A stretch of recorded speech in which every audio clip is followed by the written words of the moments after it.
అది మనకు 4.5% కర్నూలు జిల్లా. అంటే మనకు 33% ఉండాల్సింది 4.4% ఉన్నాం.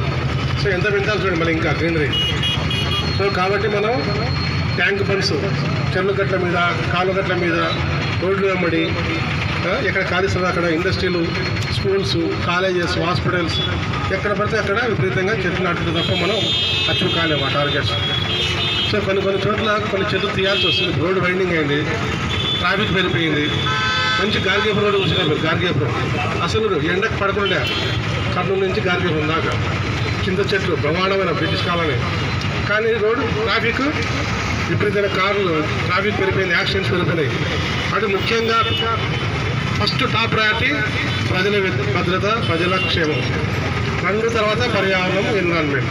సో ఆ ప్రజల భద్రత కోసం రోడ్ వైండింగ్స్, ఇండస్ట్రియలిస్ట్ పెరుగుతున్నాయి. సో ఇవన్నీ దృష్టిలో పెట్టుకొని మనం కూడా గ్రీనరీ కూడా పెంచుతున్నారు.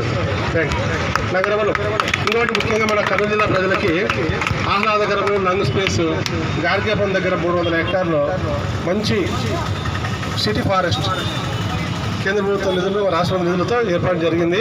ఇప్పుడు కనీసం అంటే శని ఆదివారంలో రోజుకు 500 నుంచి 600 మంది వస్తున్నారు సిటీ ఫారెస్ట్.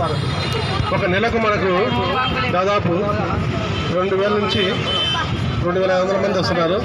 2.5 లక్షల నుంచి 3 లక్షల ఆదాయం వస్తుంది మన పార్కు. అంటే ప్రజల్లో ఎన్విరాన్మెంట్ వచ్చింది చైతన్యం.